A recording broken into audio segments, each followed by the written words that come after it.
c'est Maureen, j'espère que vous allez bien. Aujourd'hui on va parler de musique. Si vous me croisez dans la rue et que je suis toute seule, il y a de très grandes chances, non en fait c'est sûr, j'aurai ça sur les oreilles. Parce que si j'aime lire, j'aime aussi énormément la musique et j'en écoute quasiment tout le temps. Vous êtes plusieurs à m'avoir demandé, il y a déjà un petit moment, une vidéo dans laquelle je vous parlerai de la musique celtique que j'écoute. Je me suis penchée sur la question et voilà le résultat. Vous allez voir, c'est un petit peu fourre-tout parce que je ne vais pas uniquement vous parler de musique celtique, mais également de musique un petit peu dérivée et au final je vous parlerai de musique irlandaise puisque dans ma playlist, la musique irlandaise prend quand même beaucoup de place. Musique celtique, je pense que c'est un petit peu difficile à définir. Vous trouverez également les termes New Age, Pagan Folk, Néo Folk, ce genre de choses. Je ne vous citerai pas tous les artistes que je connais parce qu'il y en a beaucoup, mais simplement ceux que j'écoute et donc ceux que j'apprécie le plus. C'est bien simple, moi quand je pense musique celtique, le premier nom qui me vient en tête c'est Loreena McKennitt. Ok, elle est canadienne mais elle a des origines irlandaises et écossaises et donc elle s'inspire très fortement de la matière celtique. C'est une artiste que j'ai eu la chance de voir en concert au Grand Rex à Paris il y a quelques années et c'était magique. De toute façon, Loreena McKennitt, c'est une personnalité magique. C'est une fée et c'est une grande dame qui m'inspire énormément.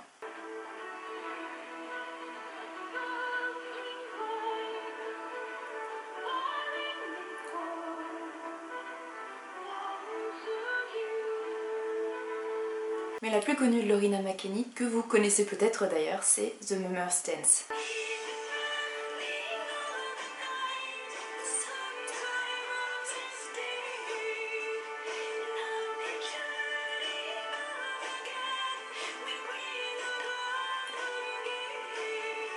Je pourrais également vous citer Enya, mais finalement, à part la BO du Seigneur des Anneaux, j'accroche beaucoup moins à Enya, qui pour le coup est vraiment irlandaise. Un peu plus péchue et classée dans le pagan folk ou dans le néo-folk, j'ai envie de vous parler des groupes Omnia et Faune, qui sont deux groupes que j'adorerais voir en concert, mais j'ai pas encore eu l'occasion de le faire. Omnia c'est un groupe néerlandais, je suis pas forcément très fan de leur dernière production, mais par contre j'adore leur premier morceau.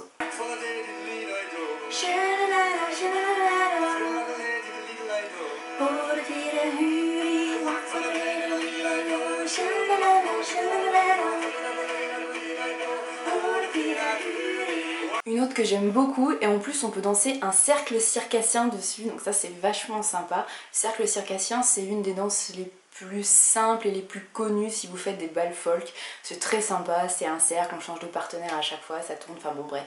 Si vous faites des bals folk, vous allez faire un cercle circassien et c'est trop bien.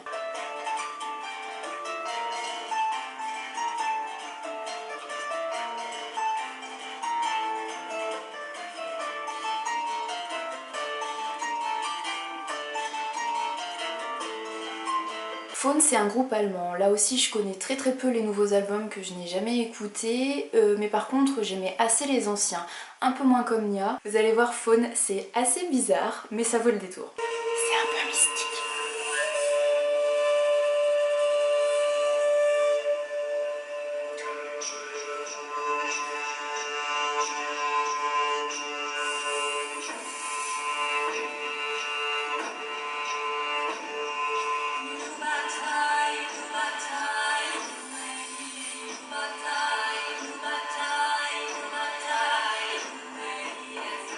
Côté mystique avec des dieux, des déesses, j'ai un groupe, là je pense on peut pas faire plus mystique, ça s'appelle Daemonia Nymph. C'est un groupe grec qui s'est inspiré de documents archéologiques pour reconstituer quelques instruments de la Grèce antique. Donc vous allez le voir, c'est une musique qui est très particulière. Personnellement j'adore, je connais depuis des années et j'adore Daemonia Nymph. Je trouve que c'est inspirant, c'est... bon bref, j'adore. Je ne vais pas vous mettre 10 000 extraits dans cette vidéo, je vous en mets juste 2. Vous allez le voir, c'est parfois assez sombre, mais c'est aussi souvent très joyeux je trouve, et notamment le premier extrait que je vais vous mettre.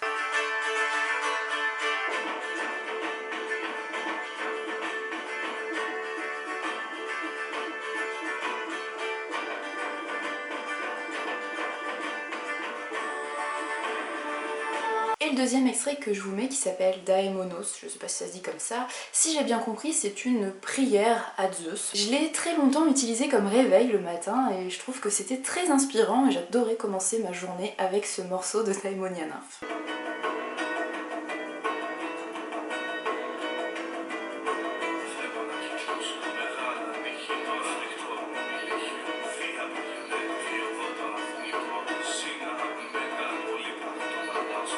Depuis que j'ai écouté leur dernier album, qui date de 2013 ou 2014 je pense, mon morceau préféré s'appelle Deos Erotas. Je ne vous le mets pas puisqu'il faudrait, pour l'apprécier, je pense l'écouter en entier. Ça monte un petit peu en intensité, donc il faut l'écouter du début à la fin. J'adore ce morceau, là encore je le trouve hyper inspirant et j'ai beaucoup aimé l'écouter en lisant 1000 femmes blanches. Je ne vous en dis pas plus, si vous allez écouter ce morceau, vous comprendrez peut-être pourquoi. Retournons au Moyen-Âge quelques minutes, si vous le voulez bien, avant de migrer définitivement vers l'Irlande. Il y a une bonne dizaine d'années maintenant, alors que je me baladais à la foire médiévale annuelle de Souvigny dans l'Allier, c'est à 10 km de chez mes parents environ, j'ai entendu une voix comme ça, assez étonnante, fascinante, et complètement inoubliable. Les années qui ont suivi, j'ai vu l'artiste une dizaine de fois en concert, généralement dans la rue, à Souvigny, à la foire médiévale ou également dans les rues de Lyon. Et vous aussi vous l'avez peut-être déjà entendu et découvert grâce à The Voice puisqu'il est passé dans l'émission en 2013 ou 2014 je crois. Il s'agit de Luc Arbogast.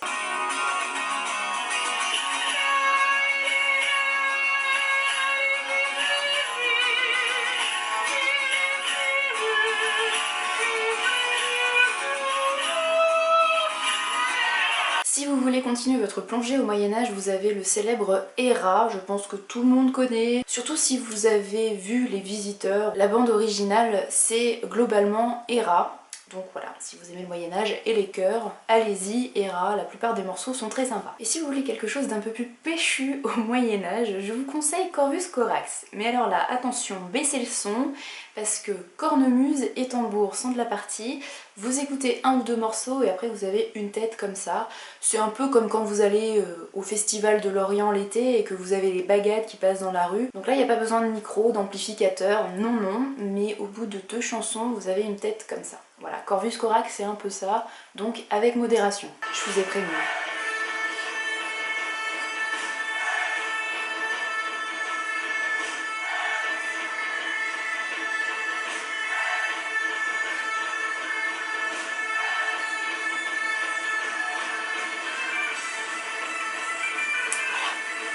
Un petit peu, mais pas beaucoup. Et maintenant, passons aux choses très sérieuses puisque nous allons parler de musique irlandaise. Cette fois, pas de biniou, pas de cornemuse, mais ce qu'on appelle les pipes. Pas de tambour, mais ce qu'on appelle le bodhran, qui s'écrit baudran, mais qui se dit bodhran. Généralement en musique irlandaise, vous avez cette petite chose qui s'appelle un tin whistle, qui est très aigu. Et non, je ne vous en jouerai pas puisque je l'ai acheté en me disant que j'apprendrais à en jouer, mais ce n'est toujours pas le cas. Donc je ne sais absolument pas jouer de tin whistle, mais ça viendra un jour. J'en suis sûre. En musique irlandaise, vous avez aussi très régulièrement le banjo, l'accordéon et évidemment l'indétrônable fiddle qui est le violon pour la classe populaire. Alors je ne vous parlerai pas de U2, de The Cranberries, de The Corrs ou même de Damien Rice, même si je suis complètement amoureuse de Damien Rice. Oui, ce sont des artistes irlandais, mais même s'ils s'inspirent parfois de la matière celtique, de la tradition irlandaise, ils sont quand même plus dans le pop-rock. Donc non, je ne vous en parlerai pas, mais je vous invite à aller faire des petites recherches sur tous ces artistes, notamment Damien Rice. Vous ne serez pas déçus, je pense. Alors Sinéad O'Connor est aussi surtout connue pour son côté pop-rock, mais elle a aussi repris pas mal de standards irlandais, Molly Malone, et avec The Chieftains, c'est ce que je vais vous montrer en extrait, elle a repris la célèbre chanson de Rebelle qui s'appelle The Foggy Dew. The Chieftains.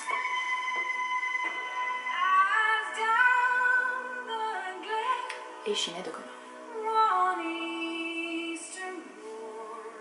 The Chieftains et The Dubliners, c'est un peu les papis de la musique irlandaise. Ils sont entrés dans la légende et ils reprennent d'énormes standards que vous écouterez forcément si vous entrez dans un pub de Tumble Bar. D'ailleurs, je suis sûre que vous connaissez presque tous ce standard de la musique irlandaise qui s'appelle Whiskey in the Jar.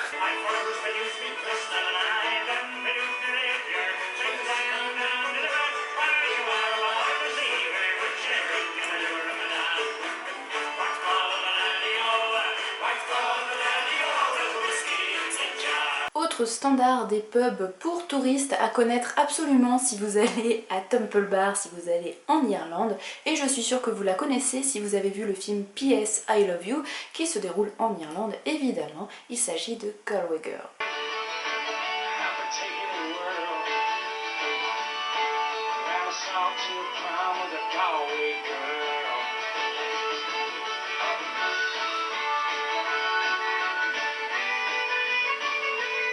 Beaucoup moins chanson à boire dans les pubs, mais également un groupe très connu et assez traditionnel, Deonta.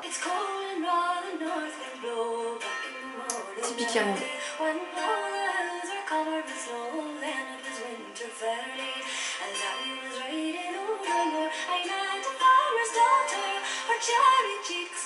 Et sinon au pub, à part boire de la Guinness ou du thé, qu'est-ce qu'on fait?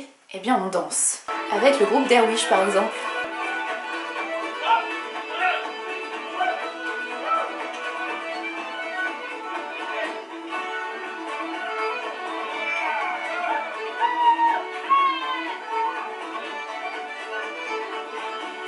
Dans les groupes qui font danser, et il y en a beaucoup, on a aussi Bioga.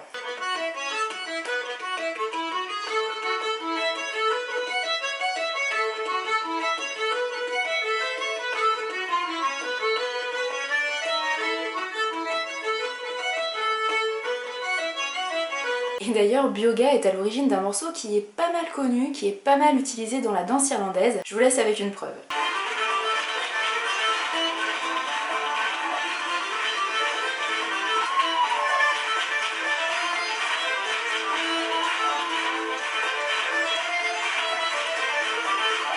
J'ai pratiqué la danse irlandaise pendant 3 ans et je peux vous dire que ça me manque beaucoup.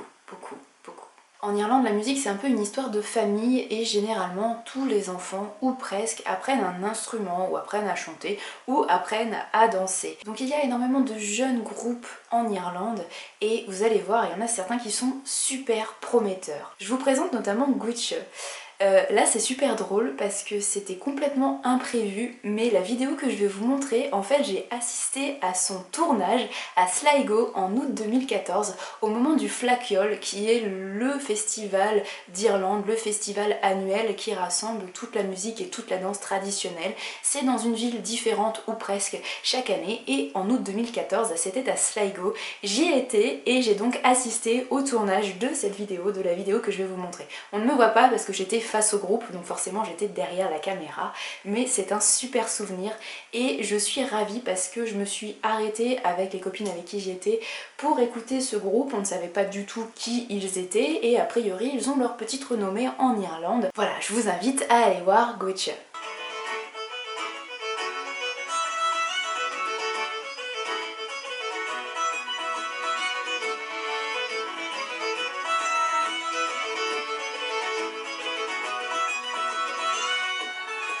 Autre groupe de tout jeuneaux, ils sont encore plus jeunes et ils sont super prometteurs, c'est Cuig.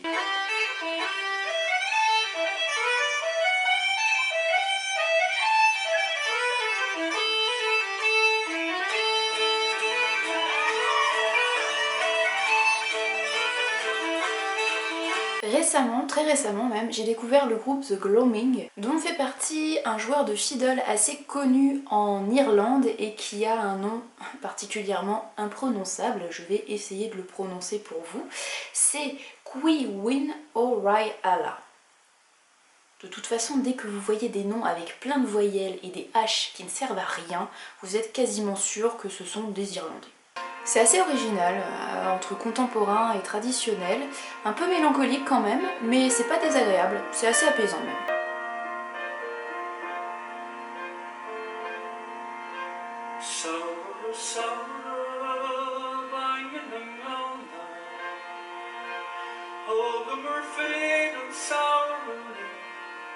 Et vous savez quoi? En France, on a aussi beaucoup de musiciens qui s'adonnent à la musique irlandaise, des très talentueux même, et ça donne des groupes comme Doolin.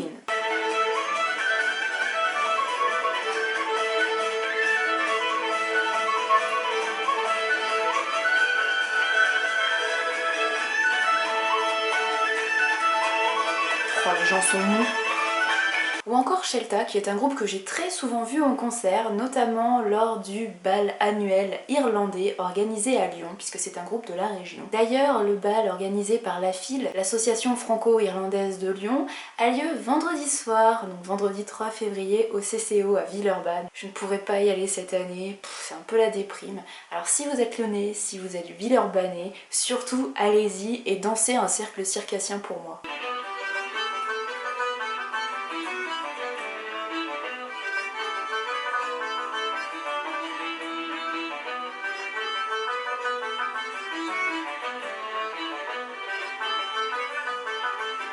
Shollin, c'est un groupe de jeunes irlandais qui essayent de promouvoir la langue gaélique, qui sont eux aussi très talentueux malgré leur jeune âge, et qui utilisent non seulement la matière irlandaise, le traditionnel, mais qui vont piocher un petit peu dans d'autres cultures, dans d'autres traditions, et je trouve le mélange vachement sympa.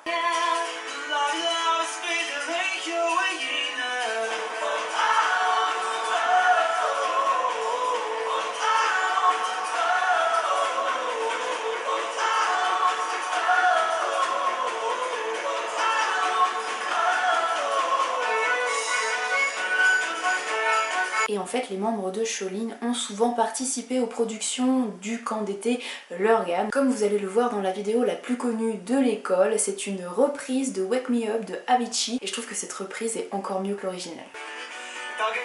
Et c'est le chanteur de Shollin.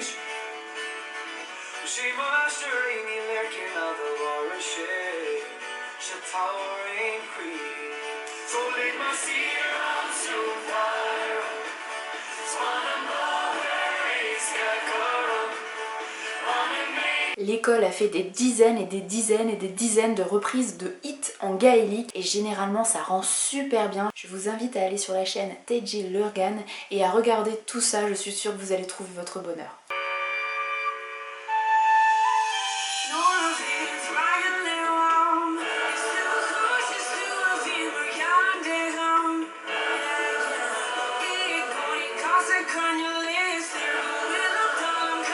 Je pourrais vous montrer des dizaines d'extraits, il faut choisir vraiment, allez vous de votre côté, regardez leurs vidéos.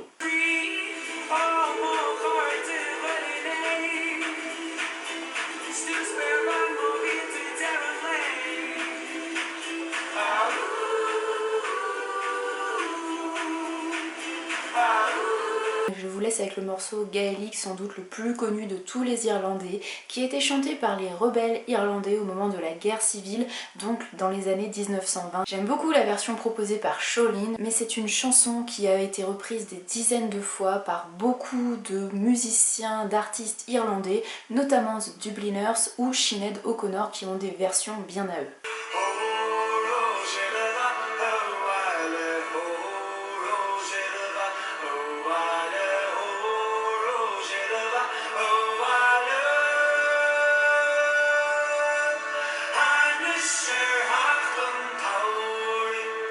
Je m'arrête là, je vous ai déjà présenté beaucoup d'artistes que j'aime beaucoup, que j'écoute régulièrement. J'espère que vous aurez fait des découvertes. Si vous avez vous-même des artistes, des musiciens, irlandais ou pas, hein, qui pourraient me plaire, surtout n'hésitez pas. J'en connaîtrai certainement certains que vous pourrez me conseiller, puisque comme je vous le disais, je n'ai pas pu mettre tous ceux que je connaissais dans cette vidéo. Mais voilà, n'hésitez pas, faites-moi des propositions, j'irai écouter ça avec énormément de plaisir. Et je me rends compte à la fin de cette vidéo que je ne vous ai pas parlé de Dead Can Dance, qui est un groupe assez ancien maintenant, que je n'écoute pas forcément, mais qui à mon avis vaut le coup. C'est d'inspiration un petit peu irlandaise et surtout très mystique, avec une voix de femme très particulière, des atmosphères très bizarres. Bref, jetez une oreille si vous avez l'occasion. J'espère que cette vidéo vous aura plu, je vous dis à très bientôt pour une vidéo qui parlera de livres, je vous promets. Merci d'être au rendez-vous, à très bientôt, salut!